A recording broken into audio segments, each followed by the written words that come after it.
কোভিডৰ সময়ত এবাৰ ব্লাড দিবলৈ গৈছিলোঁ। কোভিডৰ সময়তো যেতিয়া গৈছিলোঁ তাত তেনেকৈ চকুৰ এনেকৈ বাদু দেখুৱাবলগীয়া হয়।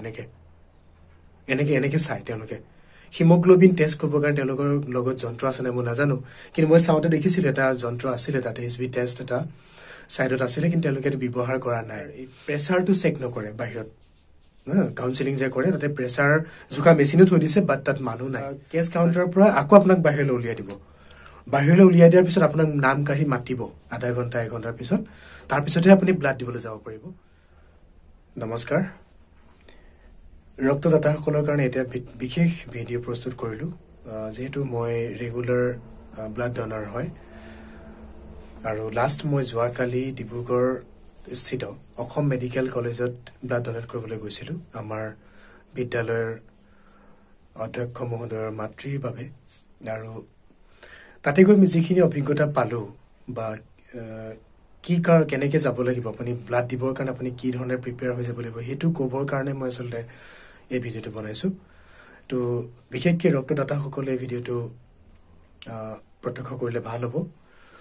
প্ৰথমতে আপুনি যেতিয়া অসম চিকিৎসা মহাবিদ্যালয়লৈ ব্লাড বেংকলৈ যাব, তাত গৈ আপুনি প্ৰথমতে এখন ফৰ্ম কালেক্ট কৰিব লাগিব। তো সেইটো যিটো সাধাৰণ প্ৰতিখন মেডিকেলতে বা প্ৰতিটো ইনষ্টিটিউশ্যনতে বা ব্লাড বেংকত ডনেট কৰিবলৈ যাওঁতে সেই ফৰ্ম ফিল আপ কৰিবলগীয়া হয়, সেইটো আপুনি ল'ব। তাৰপিছত ফৰ্মখন ফিল আপ কৰি আপুনি দিবৰ কাৰণে কিউত লাইন পাতিবলগীয়া হয়, আৰু সেইটো প্ৰায় সময় হৈছে 2 ঘণ্টাৰ পৰা 3 ঘণ্টা সময় আপুনি লাইন পাতিব লাগিব, যিটো মোৰ ক্ষেত্ৰত যোৱাকালি হৈছিলে। যোৱাকালি মই প্ৰায় 11:15 মানত মই ফৰ্মখন ফিল আপ কৰিছোঁ। 11 বাজি ফৰ্মত মই লিখোঁতে 11:30 বুলি লিখিছোঁ মই যিহেতু। তাৰপিছত মই লাইন পাতিছোঁ প্ৰায় 1 বজামানলৈকে লাইন পাতিছোঁ মই। তাৰপিছত মোক ভিতৰলৈ সোমাবলৈ দিলে, আৰু সোমাব দিয়াৰ পিছত ভিতৰত 3টা কেবিন আছে। এটা কেবিন হৈছে আপোনাৰ কাউন্সেলিঙৰ কাৰণে ফাৰ্ষ্ট কেবিন, তাত আপোনাৰ হাতখন এনেকৈ চিধা কৰিব দিয়ে, তাৰপিছত ফৰ্মখন এবাৰ চাব আৰু বাকী মানে ড্ৰিংকছ কৰিছে নেকি কিবা সেইবোৰ সুধিব। লাষ্ট কেতিয়া ব্লাড ডনেট কৰিছিল সেইবোৰ সোধে, আগতে ডনেট কৰিছিল নে, এইটো যিটো নৰ্মেলি আপোনাৰ ভেৰিফিকেশ্যন বা আপোনাৰ কাউন্সেলিং বুলি যিটো কোৱা হয়। তাৰপিছত আমি ছেকেণ্ড কেবিনত যাব লাগে। তাত গৈ আমাৰ ডকুমেণ্টেশ্যন অকমান হয়, তাতে চহী মাৰিব লাগে, কিবা এনেকুৱা এটা প্ৰচেছ থাকে।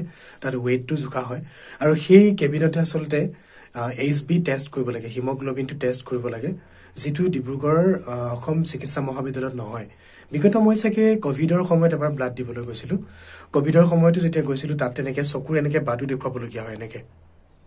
এনেকৈ চাই তেওঁলোকে হিমোগ্লোবিন টেষ্ট কৰিবৰ কাৰণে তেওঁলোকৰ লগত যন্ত্ৰ আছে নে মই নাজানো, কিন্তু মই চাওঁতে দেখিছিলোঁ এটা যন্ত্ৰ আছিলে তাতে HB টেষ্ট এটা ছাইডত আছিলে, কিন্তু তেওঁলোকে এইটো ব্যৱহাৰ কৰা নাই। 2 নম্বৰতে এইটো কিমান মেডিকেলৰ কাৰণে উপযুক্ত মই নাজানো, যে এনেকৈ চাই পিনি কৰাটো উচিত নে ব্লাড মানে লৈ পেলাই আপোনাৰ হিমোগ্লোবিন টেষ্ট কৰাটো বেছি উচিত। মোৰ বোধেৰে ব্লাড টেষ্ট কৰাটো মানে লৈ পেলাই হিমোগ্লোবিন টেষ্ট কৰাটো বেছি উচিত হ'ব। 2 নম্বৰতে আপোনাৰ এই প্ৰেছাৰটো চেক নকৰে বাহিৰত, কাউন্সেলিং যে কৰে তাতে প্ৰেছাৰ জোকা মেচিনো থৈ দিছে, বাট তাত মানুহ নাই, বা যিগৰাকীয়ে ৰেজিষ্ট্ৰেশ্যন কৰি আছে বা কাউন্সেলিং কৰি আছে তেওঁ মানে একেখিনিয়ে প্ৰশ্ন, এই প্ৰথম কাউণ্টাৰত যি সোধে তেওঁ একেটাই সোধে। তাৰপিছত কি কৰে, থাৰ্ডত যাব লাগে আমি, মানে আপোনাৰ কেছ কাউণ্টাৰ বুলি এটা আছে, কেছ কাউণ্টাৰত যাব লাগিব। তাতে আপোনাৰ মইতো মোৰ মানে লোন লোৱা আছিলে, গতিকে মই একো পে'মেণ্ট কৰিব লগা নহ'ল, তাত কিবা পে'মেণ্ট কৰিব লগা হয়। তাৰপিছত শেষৰ পৰ্যায়ত আপোনাক সেই কেছ কাউণ্টাৰৰ পৰা আকৌ আপোনাক বাহিৰলৈ উলিয়াই দিব। বাহিৰলৈ উলিয়াই দিয়াৰ পিছত আপোনাক নাম কাঢ়ি মাতিব আধা ঘণ্টা 1 ঘণ্টাৰ পিছত, তাৰপিছতহে আপুনি ব্লাড দিবলৈ যাব পাৰিব। গতিকে সেই এটা দীঘলীয়া প্ৰচেছ, গতিকে যিসকলে ডিব্ৰুগড় অসম চিকিৎসা মহাবিদ্যালয়ত ব্লাড ডনেট কৰিবলৈ যাম বুলি ভাবিছে, তেওঁলোকে দিনটোৰ কাৰণে ওলাই যাব, খাই বৈ যাব, আৰু আপোনাৰ হিমোগ্লোবিন প্ৰেছাৰটো আপুনি পাৰিলে ঘৰতে চেক কৰি যাব, নহ'লে তাত আপুনি সেইটোৰ কাৰণে আশা নকৰিব। আৰু ব্লাড যেতিয়া দিয়াৰ সময়ত তাত প্ৰায় 6-7খন মানে আপোনাৰ ব্লাড ডনাৰ যিখন বেড আছে, কিন্তু তাত মানে অকল 3জনকহে প্ৰতিবাৰত সোমোৱাই দিয়ে, আৰু হয়তো ষ্টাফ কম তেওঁলোকৰ, আৰু এজনেই যিহেতু কামখিনি কৰে।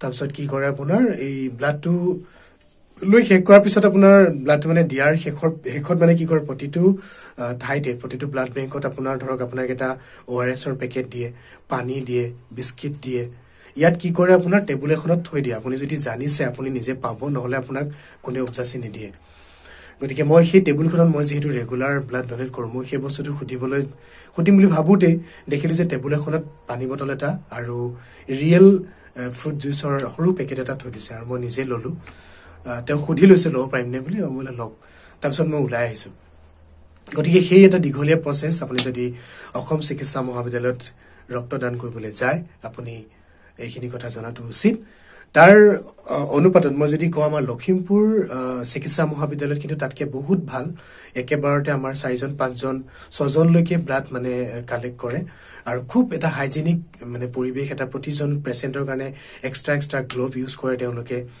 আৰু বহুত টাইম আপুনি থিয় হৈ থাকিব দৰকাৰ নাই আৰু ধুনিয়াকে তাত মানে খুব সুন্দৰকে তেওঁলোকে প্ৰেছাৰ চেক কৰে বা হিমোগ্লোবিন চেক কৰে বা মই কেন্সাৰ ইনষ্টিটিউটত দিছো ডিব্ৰুগড় কেন্সাৰ ইনষ্টিটিউট জিএমচিটো একে অৱস্থা দেই ডিব্ৰুগড় মেডিকেল কলেজ আৰু জিএমচিত প্ৰায় একেই অৱস্থা তাত কিন্তু হিমোগ্লোবিন টেষ্ট কৰে প্ৰেছাৰ টেষ্ট কৰে মানে গুৱাহাটী মেডিকেল কলেজত বাট এই যে প্ৰচেছটো দীঘলীয়া প্ৰচেছটো কিন্তু ডিব্ৰুগড় মানে গুৱাহাটীটো হয় এইটো আচলতে বহুত বেছি পেচেণ্ট হোৱাৰ কাৰণে হ'ব পাৰে আৰু সেই পেচেণ্ট বিলাকৰ মানে ভিৰটো কমাবৰ কাৰণে আচলতে তেওঁলোকে 6-7খন বেড কণ্টিনিউ কৰি থাকিব লাগে সেই হিচাপত ষ্টাফ বেছিকে ব্যৱহাৰ কৰিব লাগিব ষ্টাফ নিয়োগ কৰিব লাগিব তাত এজন ষ্টাফে ইমান কিজন মানে সম্ভালাটো সম্ভৱ নহয় গতিকে মই ভাবো এইখিনি অকমান উদ্বোধন কৰ্তৃপক্ষৰ চোৱাটো খুব জৰুৰী কাৰণ মানুহৰ ব্লাড দিবলৈ যাওঁতে যদি আপুনি মই এতিয়া পৰখি গৈছো শিৱসাগৰ বিশেষ এটা কামত শিৱসাগৰৰ পৰা কালি মই ৰাতিপুৱা মানে চাহ কাপ খাই মই ওলাই আহিছো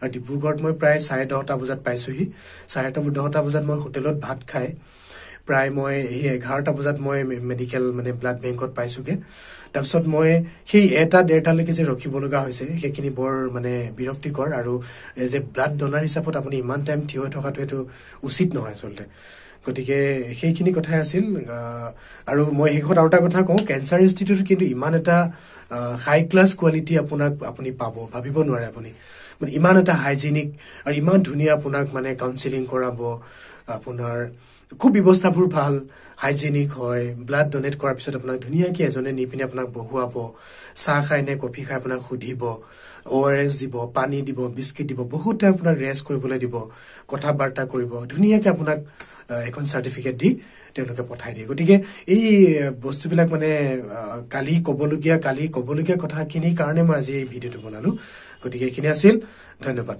নমস্কাৰ